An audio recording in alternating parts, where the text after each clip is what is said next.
Welcome to the Girl Gang. I'm Katrina Gardner of Katrina and Create. And I'm Dominique Goyette-Connerty of Evergreen Marketing. On this show, we're going to chat with women business owners in Massachusetts and those who support local women in business. Because girls don't just want to have fun. They also want to sell real estate. They want to open a brewery. They want to teach others to invest in the stock market. They want to take stunning photos, plan lavish parties, and help people recover from injuries. Girls just want a podcast. What can we say? We're girls.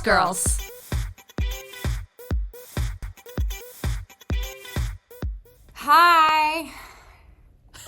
I couldn't come up with anything else. Hello. Welcome to Girls Just Want the podcast. That's us. I'm Dominique. I'm Katrina, and we are thriving. No, we're not. I'm so tired. I woke up at 5:45 this morning, which is not normal for me. I mean, unfortunately I did this on purpose. I set my alarm for 5:45, and I did wake up for it because I wanted to go to kickboxing for 7 a.m. Well, that's a lie. You wanted to? I did not want to. Let me choose my words carefully. I wanted to go to the 9 a.m. class, but unfortunately I already had plans with you, so for 9:30, so I couldn't go to the 9 a.m. class. We're doing at the studio what's called Beast Week. It happens every year at the end of August, and the challenge is to take 5 classes in 5 days. Monday, Tuesday, Wednesday, Thursday, Friday, and the class plans are like extra hardcore. And I did Monday, Tuesday, Wednesday, Thursday. And so now I have to do Friday. And the Friday night classes are 5:30 and 6:30, but we're doing a party at a restaurant bar thing at 6:30. And I didn't want to take the 5:30 and then be all sweaty and gross. Because I don't want to sit in my gross clothes for the rest of the night at the party. Right. So I was like, I got to take a morning class. Last year I took the 9 a.m. This year I couldn't. So I went and took the 7 a.m. And I am not a morning workout girly. How was it? I was miserable. I was absolutely miserable. I took a video of me walking in just dead.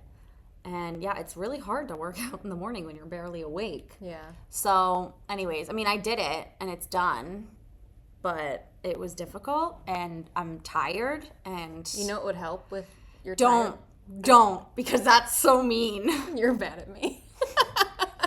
So I finished my workout class and then I got a large cold brew from Dunkin' Donuts, treat myself, go home, shower, change, do my hair and makeup, come here. And as soon as I get here, what does Katrina do?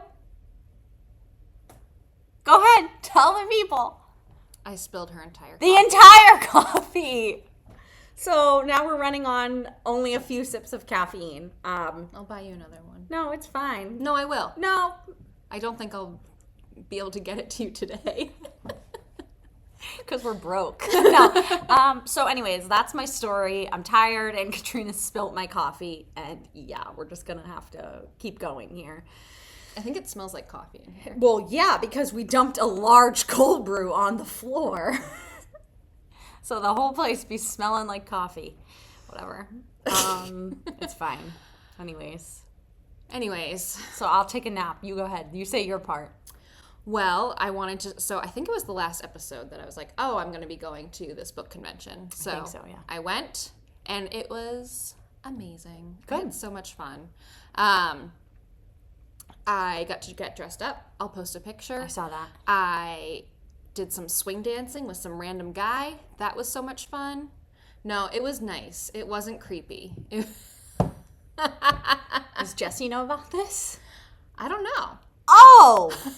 Well, this is a great way for him to find out. If he followed my book Instagram, then does he not follow your I don't book? think he does. Okay.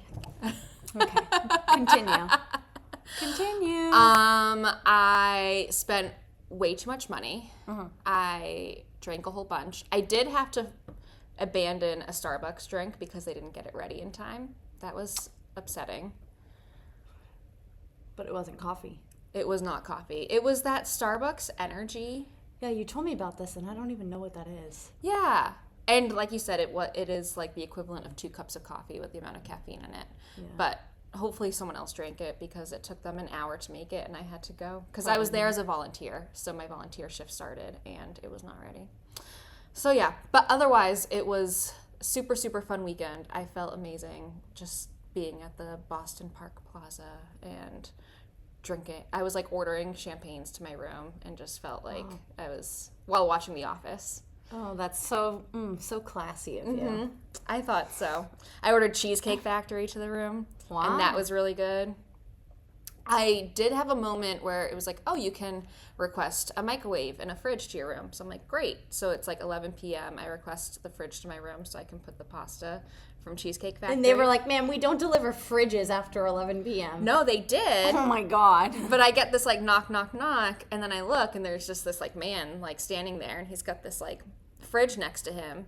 And I'm like, hi, like, welcome in. And then he like hesitated. Like, I don't know if people usually don't invite strange men into their hotel rooms. Whoa. But I'm not going to carry the mini fridge into my room.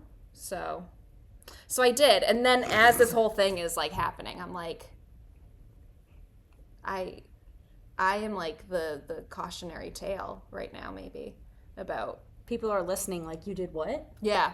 Yeah. Yeah, twice. Because then the next day I got the microwave. So I once again invited the worker to come into my room. Well, I'm glad you had a good time and didn't die. Thank you. Well, anyways, we are currently experiencing what I would call fake fall. I love it. I actually am enjoying it this week. I love This was it. a good week to have fake fall. It was such a hot summer. It was gross all summer. Yeah, it was hot, it was humid, and now all of a sudden this week it's literally, I wake up every morning and it's like barely 60 degrees. Yeah. It's the weather where you can have your windows open. Yeah. And like, it's not too cold, it's not too hot. It's just, But you just know by the time we release this episode, it'll be freaking 90 degrees again. I'm dressed for fall. I've got I'm not hating on summer either, but it was nice to get a little like breathable air break. I think I'm hating on summer. Yeah, you probably are. That's fine. I'm like such a recluse these days. Like, I didn't do anything fun this summer. I'd rather just be comfortable instead of hot and sweaty. So I like fake fall. if this episode comes out on Wednesday and it's 90 degrees again, sorry. Yep. Sorry that we talked about this, basically. Yeah. That's all. All right, let's bring in our guest. And welcome to the show, Ashling Rowen. Hi, how are you? Happy to be here. Yeah. Thanks so much for coming in. Ashling is the owner of Infinity Events. Yes. And we are so happy to have you because, I don't know, probably 50% of the guests that we've had on the show so far That makes me so happy. mentioned you. Yes. Like every week, someone's like, "Oh, what women-owned business do I want to shout out?" Ashling. Yes. And we're like, "Oh my God, Yeah. everybody's obsessed with you." We needed to get you in here. I was like, "I need to have her on immediately." Oh, that like made my day. Yeah, I mean everybody. Yeah, that's so Julie sweet. Bowditch, Julia Sachs, Stephanie Silva. I mean everybody. Oh, I Yeah. love them all. Yeah. I love them all. Yeah, So we we have love- some like amazing women here Yeah. in the city, and we all just kind of do. like do everything together all the time. So it's amazing. But I love Yeah. that. They sing your Aw. praises for sure. I So love them. I love them all. So we're excited to I know, chat I'm with here, you. but well, thanks for coming on. You're welcome. We've had an event planner on before, Stephanie Silva. Yes. So why don't you tell us about Infinity Events? Yeah. And what you do? Cool. All right, so I own what we call, and we can go further into this, but I own a full service event planning Right. company, Mm-hmm. and I've been in business now 4.5 years, Oh, wow, which is okay. insane to actually say that out loud. I don't think I've said that out loud yet. Mm-hmm. But I've been in the events industry for like 20 plus years, like 25 years. Okay, yeah. Literally my whole life was to get to owning a company. So Okay. I am probably in the 1% of people that like knew exactly what they want to do at 7 years old and doing it now in life. So Yeah. I feel super duper lucky that like this is Mm-hmm. like I did it, right? So like yay. But for me with my company, when I opened the doors, it was actually 4 days before COVID hit. I was just gonna. So I was doing the that math. I was like 4.5 years, right? Yeah. Carry So the I one. actually left. So again, I've been in this industry for a long time. I actually had I was working at a corporate nonprofit company, and gave gave like a month's notice, like Yeah. 6 weeks. I was like, this is happening. I'm terrified, but I'm doing it. Yeah. And then I remember meeting like a couple cold calls, like the first Friday that I was done. And my first event actually with my company was with Julie Bowditch. It was her Champions for Children's event. So it's coming up in September. But it was that event that happened like 2 days after I opened the company. And then come that next week, my kids were both home with me full time. And I remember calling my dad going, I don't know what to do. Like the whole world shut down. Like I have two kids, they're home, I have a company. An in-person event planning business. company and the world shut down. I'm sitting here It now, was 4.5 years later, knowing that you've been fine and you've clearly been successful, and I am stressed listening to you talk about it was a very stressful moment, but you know what, like I'm a very much of a silver lining person. I feel like in this industry you have to be like you can dwell on the negatives, but like you only get 20 seconds to dwell on that, and then you got to move on because there's 50,000 other things. So the awesome thing about being in this industry and having that happen is it gave me time to like I was like, oh, I need like books, and I need like an accounting system, and I should probably have like a contract set in place to like send to these people. Like I had thought about all of it, but like I was just like, you know what, dive deep in. Like when you're at events, you dive deep in. So you don't really have time to like think about stuff. So that's kind of what I did. Like I had a website set up, but then it gave me time to like do all that. And kind of do it at a little bit slower pace. I actually end up morphing my company into the virtual world of events where I'd probably been on maybe 3 Zooms in my entire life. Oh my God. Yeah. And like, I think it was a month and a half into opening my doors, I was running a Zoom for 50 something people, hosting a birthday party, which wasn't really the route I was going to go when I opened the company. And I was hosting this virtual birthday party, which was so much fun and so amazing. And the client, we're still good friends. I love her. And it was insane. Kind of diving into this world you don't know. But for now, so like the virtual world happened, we just did everything virtually. I was still involved with a lot of big fundraising events. So the company now, what we do is corporate and nonprofit events. Okay. So I'd say it's like 98% of our business. Okay. I do a few weddings here and there, not really. There's definitely, I've been a wedding planner for years, and I love them. I secretly love them, but I tend to focus on, there's such amazing wedding planners here in Worcester, so I focus on the corporate and the nonprofits worlds. And I'm so happy, like it's worked great. So there's not a ton of corporate planners in Worcester. And the ones that are here, I'm great friends with them, and we all kind of work together, which is amazing. We keep busy. So you mentioned your last job, you were working at a nonprofit you were doing their events. So I was in there. So it was a corporate company, but it was sort of a nonprofit sector. I actually worked with Julie there. Funny enough, that's where we met. And so I was their sole event planner. So I planned all their philanthropic style, donor style events. I was going to ask like what types of events. Those are more sort of donor style. But it was it was a higher ed institution. So like I also worked on commencements and all the ceremonies that go along with those. So now they're all my clients now. Oh, wow. Okay. So being the sole event planner, it was a lot. So we did up to, I think my highest year was 44 events in that company. Now I still do the same, but it's a lot being a solo. Yeah. So when I went on my own, I was like, I can do this. Right. I got this. Right. I do it now. Why not? And you do it by yourself now too, or do you have any employees? I am so lucky. I have the most amazing team. So I have 3 part-time people that work for me. Oh my gosh! And we all work virtually. So like That's awesome. one of my employees, he lives 2 hours from me. So we have just this amazing team, and we all we work together on every event, but we also have like our own niches. So like, certain people are good at certain things. And so we I'm like the luckiest person on the planet. I'm obsessed with them. Up to 3 part-timers. Yeah, that's a whole Less nother than 5 level. years in business. So what's that like managing people then now? So, you definitely would have to ask them. I wouldn't consider myself a very good manager. Like, I'm like, hey, are you my best friend? Like, be best friends with me.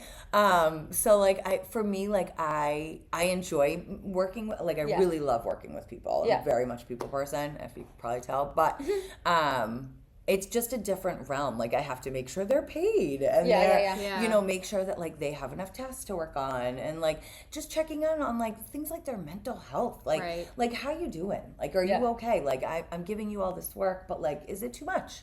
Is it not enough? Is it, you know, so I try to just be really aware of like what they all have going on. Like we all have lives, and this was a big thing that I learned I think in this industry, and it's the same in every industry, but this industry, I think it's the number 3 most stressful job in the world. Being I would believe it. Yeah. At least it was 6 months ago. Who knows if that's changed? So just checking on their mental health for me is so important. And you know, they do have different lives and they have stuff going on. So I want to make sure, you know, they're good. So you classify Infinity Events as a full-service event company, like you said at the beginning. Yes. What does that mean? Great for question. People who don't know anything about events. Yes. No, great question. So, and you're not alone in that, so don't worry. So we say we're a full-service bespoke style event planning company. Okay. So what that means is if you called me tomorrow and said, hey, Ashling, I need to host a corporate dinner for 150 people, I help. I don't know where to start. I don't know where to go. I don't know the date we need. Sometimes people come to us with that broad, and some people are like, here's the date, here's the venue, you know, here's some of the vendors we want to work with. Just let us know when it's all done. We just want to show up. That's what full service means. Okay. So for us, it can also be turnkey. There's sort of different phrases to this, but it's basically like you come to us and we will plan every aspect of that for you.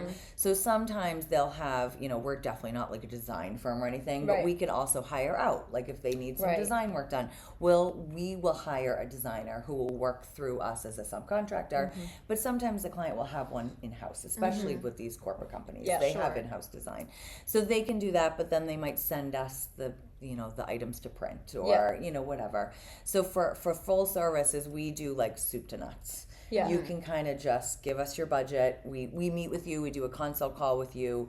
We get your goal. That's the most important thing for every event is what's the end goal, because that's what we work towards. We get your budget. You know, how much do you want to spend on this? We give a lot of guidance on that, those kind of things, timings, and then from there we just kind of run with it. And then we give them updates, and they can be as involved or not involved as they want.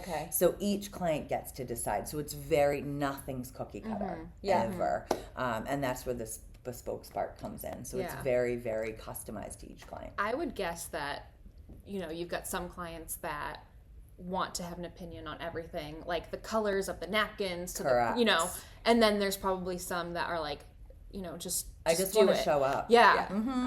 So I'm wondering how you have to deal with that, or how it is, or if, you know, if there's a preference for an ideal client. Yes, no one's ever asked me that before. I love that question, actually. So it's if it's a client that I know well, there's no question. I know exactly what they like. I know, I mean, down to like what vegetables they don't eat. Like that is some of the clients I know that. Or what they drink, and I will have a specific glass of wine waiting for them when they walk in the door. So there's you know, so nice. Most of my clients are repeat. I'd say 85% of my clients are repeat. Awesome. Even if they only had like a one-off event, then they end up calling me next year and they're like, hey, by the way, that was great. Can we do something else? So that kind of helps. With the newer people, it's learning their personality. Most of my meetings are done. I very rarely do phone calls. And there's a reason for that. I like to see your face. I need to see your reaction. So if I'm presenting something to you, so most of the time people are busy. It's a corporate world. So we do a Zoom or a Team or something meeting, and I can see your reaction to the tablecloth I just showed you. If they're kind of like, whatever, then I know my next decision, instead of saying, would you like to decide, would be, how about I just take that off for your plate? How about I just keep that? And they'll be like, yes, please, I'm good. Whereas if I see that they're like, well, I like that blue, but can it be a little bit of a different shade? I'm like, they want to be more involved. So it's really sort of, you know, you definitely have to be a people person and sort of read people's personalities, which I feel like I'm pretty good at. So with that, I can sort of figure out where they want to go. Ideal client is everyone, really. Like there's no ideal client, because no event is the same. I guess the ideal client to me is someone who would fully trust me. Yeah. Right? So like the repeat clients are wonderful because they know that I can deliver. So when you're a brand new client, I mean, you don't know me. You don't know that I'll do a great job. You might have heard that events go well, but like you don't know until I show you what I could do. Yeah. So I think once they kind of go through the whole process with me, they're like, oh, you're good. Go ahead. Have at it. So those, I mean, I guess would be ideal, but at the same time, I love a good challenge. Like I just love it. Like bring it on. I think that it's a really great testament to how good you are at what you do, that so many of your clients are repeat clients. Yeah, I feel very blessed. I'm extremely lucky to, feel so privileged that they come back. Yeah. What's your favorite part of planning events? Because you said you have 3 part-time people and that they each kind of have their own specialty. And since you are full service, I imagine that there's like some delegation going on where you're like, okay, well, I'm the best at the consult meeting with the client. You're the best at linens and venue booking or something. Exactly how it works. So, thank you. Good job. So what is your favorite part, or what is your specialty, and kind of like how do you delegate among the team members? So every event we delegate a little bit different. Like one of my staff members, she is phenomenal. She used to work with a catering company, so she's amazing at like looking at a menu and being like, this is missing, or this is how the room decor should look, or the tablescape should look. One of my other staff members, he is like crazy good at logistical stuff, so he can look at a timeline and be like, we're missing the times from these couple people, we need to get those, and he just goes and run with it. My other employee, she's just wonderful at everything, but she, we all of us turned to her and we're like, we can't get this to work, or what do you think we should do about that? She's kind of like our sounding board, but she's taken on so much more logistical stuff too. So everyone is amazing. Like I could give any of my staff members a task, even if it's not something they love, and they could all do it. So that's like the great thing about our team. For me, I'd say day of is my favorite part. Oh, okay. I love day of. Like I love seeing, we could spend up to 400 or 500 hours in planning an event for one event, and then it comes to the day and the client's there, and I'm very, very client front facing, and how happy they are, and just how smooth everything's running, and how well we can hide problems that they never see are happening. But during the planning process, I really like talking to the clients. I get so nervous, which is still so funny because I've been doing it for so long, but I just love working with them directly. The little tiny details, I like those timelines and budgets, and I'm obsessed.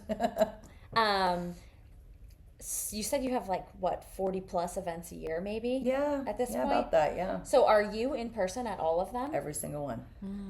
There's probably Girl, about you're busy. 2 events What? that I haven't been to in the last 4.5 years. Oh my gosh. I go to every single one. Eventually that will morph. So you're booked and busy, year plus out. Oh yeah, no, I have events for 2026 right now. Oh my goodness. Do you have events that come to mind if I were to ask you, what's the favorite event that you've ever planned or you've ever been at? I have a lot, but one of my favorite ones, so the Worcester Fireworks Show. That's hosted by Discover Central. That's in the top. Definitely. I love it. Just because there's massive. It's huge. There's tens of thousands of people. I actually host 2 events that same night. I do the fireworks show, and we also do a private cocktail reception for a corporate client the same exact night. That kind of goes in tandem together. But the fireworks would be one. Just watching all the kids and the families, and it's just such an amazing community event. My other one is actually for UMass Memorial Health System. They do what they call now is Hope and Healing, and I've been planning it. Used to be called the Winter Ball. I've been planning it for over 10 years. I think this will be my 12th year planning it, and it's the number one, the largest grossed fundraising event here in Worcester. I think the highest year it was $2 million they grossed. And it is just a gorgeous night. It happens at Mechanics Hall, and everyone gets really dressed up and fancy. And there's so many. It's a very stressful event. There's so many different aspects that need to go off well, but it's just so rewarding. I have a lot of them. I kind of love every event. And you did mention earlier in the interview too that you're one of the people who's known that this is what you wanted to do since you were a little kid. What did you kind of what made you want to do this, and what did you envision it being when you were Little baby the Ashling. movie Father of the Bride. Oh, okay. Yep. So that movie I'm obsessed with, and I watched that when I was like 7, and that was it. I wanted to be Franck, but like a female version. Like that was me. I mean, it's literally my like why on my website. Yeah. Like you can see, I explain it. And then, you know, when I was younger, my parents would host like dinner parties for like another couple or a couple couples, and I'd be the one trying to put together the charcuterie board, which wasn't even like a thing back then. Right? It was like cheese and crackers. But like I wanted to like display it all, and I wanted to like carry it out and be like, can I help you? Like some of their friends would like tip me. It was like adorable. Amazing. Yeah. Like they'd hand me like a buck or two. So that sort of started it, and then I went to college for it. I actually worked for a very, very well-known, famous Irish planner. She's like a wedding planner, and she also does a lot of corporate and nonprofit stuff as well in Dublin, Ireland, where my parents live now. So that's a whole nother thing. Yeah. Wow. So I've worked overseas back and forth, but I worked for her as an internship when I was in college, and it just like solidified everything. Yeah. Like she was just the most amazing planner and person I'd ever met. That I was like, that's it. I want to be her. Like, look at how amazing she is. Like, this is exactly what I want to do in life. So, yeah, super stressful, but I absolutely love it. That's wild. Yeah. So I've always done it, just always. Every job I've ever had, restaurants, everything, I've always done events. Wow. Well, we're going to start wrapping up. Will you tell people where they can find you online? Yes. If they want to reach out and maybe book you for an event. Yeah, absolutely. So my website is infinityeventsco, as in company.com. And then, of course, I should know all these off the top of my head, but I don't. So That's fine. You can find me on Instagram and Facebook at Infinity Events. I think one is Infinity Events MA and one is Infinity Events Co, because you can never get the same name on any of these platforms, right? Right. And then my email is ashling@infinityeventsco.com. Awesome. And as you know, because you have been the shout out for many episodes, we like to ask everybody to shout out a fellow local women-owned business or woman in business. Yes. Do you have someone in mind? I do. A really, really good friend of mine. She's actually in our industry as well. Her name's Yvonne. She's with Unique Melody Events, and she does social and wedding planning. Nice. Oh, okay. So we kind of work together, you know, and I sort of send wedding and social Right. I was going to say, you must have a good referral business sort of going on there. It's amazing. And we, you know, someone in my industry, because we're all, I mean, if you're an event person, you're crazy. So you gotta have equal crazy minds. Yeah. Well, thank you so much for joining us. Thanks for having me. Yes. I appreciate it. I'm in awe that you do this for a living. I could never. You could, totally. I can teach you. Come over. Well, thank you again so much. You're welcome. Thank you guys so much. Thank you. So fun.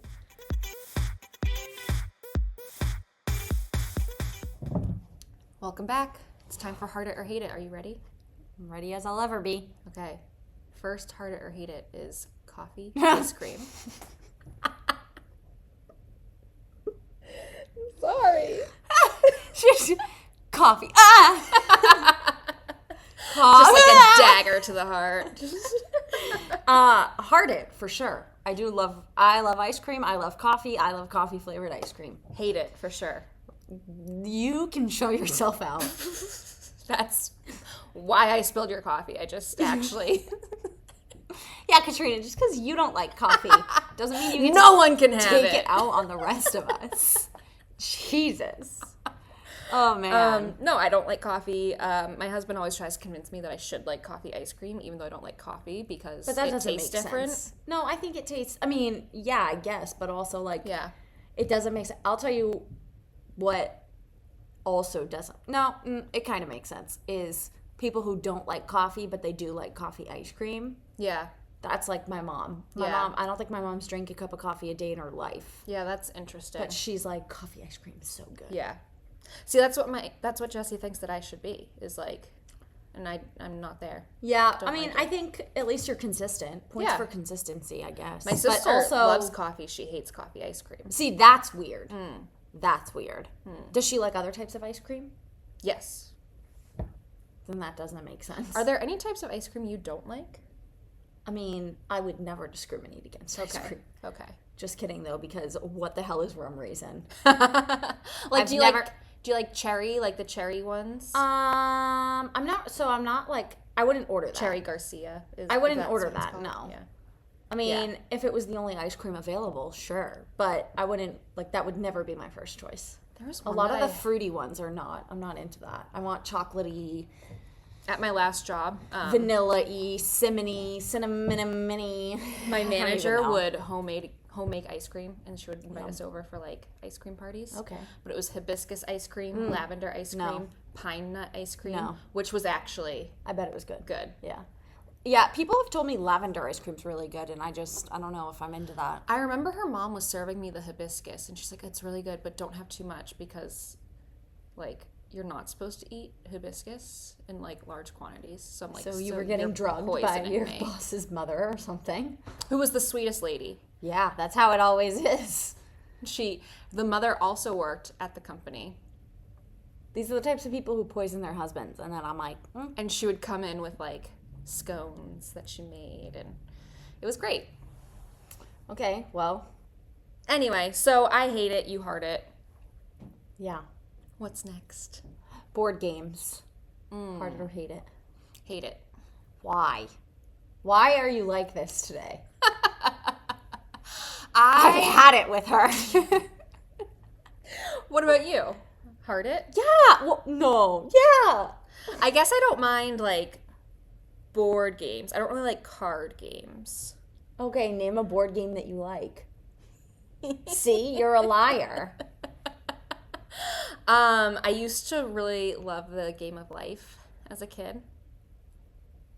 Wrong, but okay. I like Pictionary, but I haven't played that in many years. That's not really a board game. Okay, what is a good board game? Trouble. No. Shoots and Ladders. Actually. Which is for, like, 3-year-olds. Candyland? That slaps. Candyland slaps. I love Candyland. I used to try and cheat at Candyland, which I don't even think is possible, but... No, it's just like anytime someone's like, let's play a game, and they're like, all right, here are the rules, and my mind just immediately turns off. I mean, honestly, like, Monopoly is fine. I just hate that it takes so long. Oh, I've never played Monopoly. Trivial Pursuit, I'm too stupid to play. I don't really love, like, trivia board games. Yeah. I have Yahtzee. Oh, Scrabble. Love Scrabble. Do you like Bananagrams? Never played it. Actually, I think I tried playing it once, and I was younger, and I couldn't understand it. My in-laws love Bananagrams. Yeah. And again, that's the one where I'm just, like, sitting there, and I'm like, I would rather do anything else right now. I don't know. My brain just turns off. I also don't really like brain teasers or anything like that. Like, I just don't like to use this Katrina's like, I'm stupid and I'm proud. Seriously, though. No. Yeah, I love board games, and I was saying before to you that I wish that there were more people who like board games so I could have people to play board games with. I'm not one of them. Yeah, well, don't invite me. You know what? I didn't invite you over anyways, so. Okay, go next with whatever your thing is that I'm going to hate, I'm sure. I don't know what it is. Okay. Heart it or hate it, going to a sports game. Heart it. Yeah, heart it. You heart it? I do. I don't believe you. I don't like watching sports games on TV. I like the going to sports games for the vibes. I don't even pay attention. Yeah.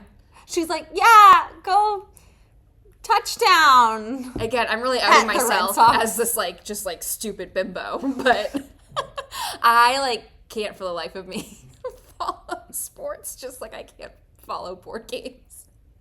But what an interesting episode we're having. Hi, I'm Katrina and I'm stupid. No, I'm watching baseball and I'm like, where'd the ball go? I don't know. I'm just like, phew. I focus on something and I'm else. Like, Katrina, we're in between innings. There isn't a ball. Hockey, it's I lose track of it. Yeah. The puck. Yeah, I just like going, for the fanfare. I like the vibe of going to the park, hanging out, seeing what people are doing, when people spill beer on you. It's all good times. Mm-hmm. Okay. I actually went to Polar Park last Friday for the first time in maybe 2 years. Yeah. I wasn't there last year, and I think I only went once the year before, maybe. Yep. So it had been a while. I used to go all the time. I went so many times the first year they were open. And I went with my dad actually, and we sat behind home plate, and that was fun. Good time. They ended up winning. Very slow, offensive game, but when I go to Puller Park, I definitely don't watch the game at all because I've only gone with my toddler, and we just spend the whole time in the play area, which is amazing. It's a wonderful play area. I don't know if it's worth paying $9 to just go play at like a park. Yeah, but it's also only $9. You know what you could do is spend a ton of money to go all the way to Boston. That's true.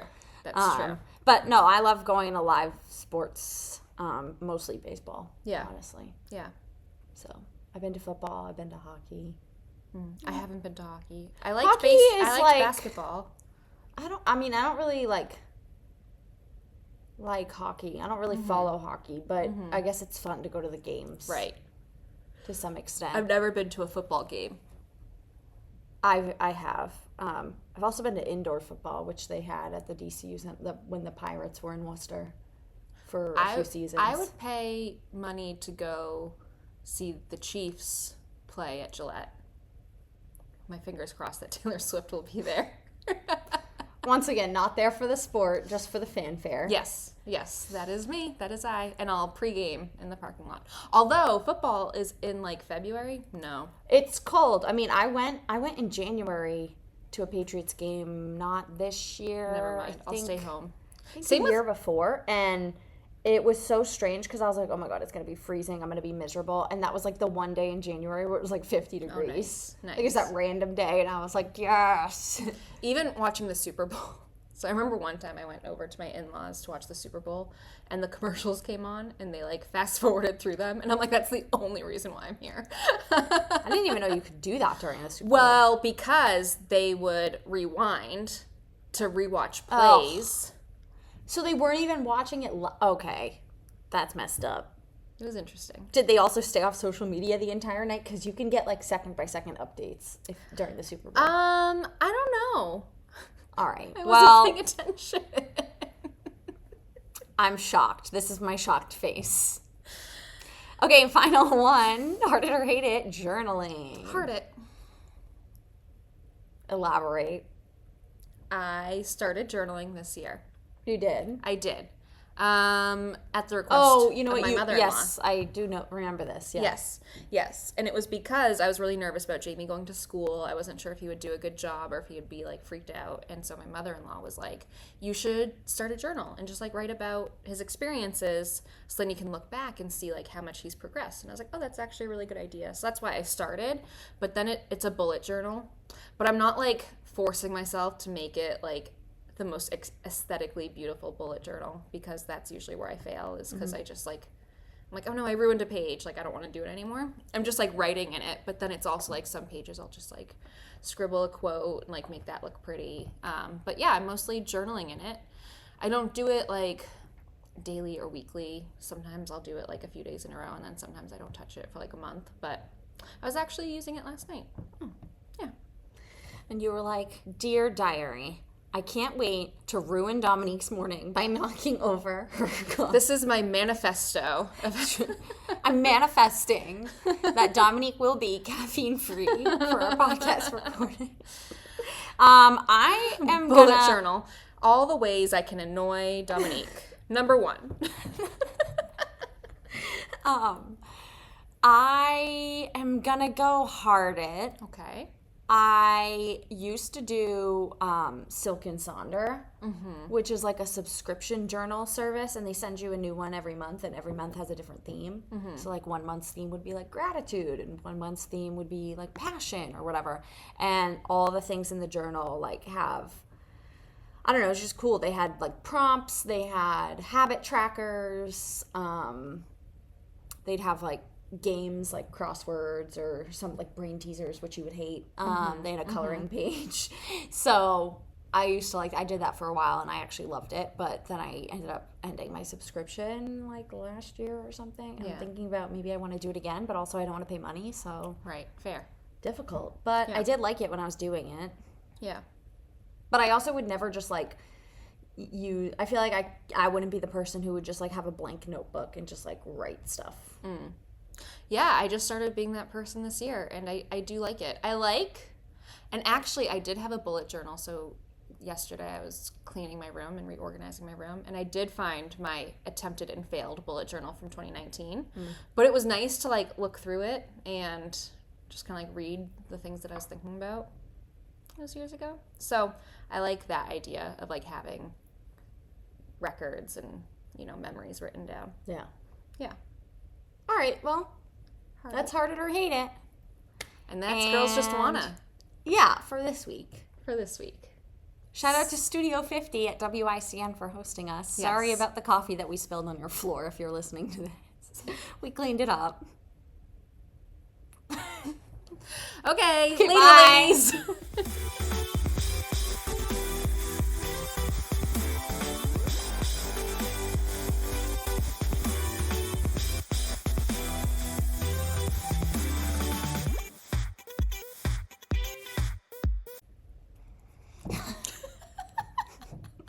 Don't laugh because I'll start crying.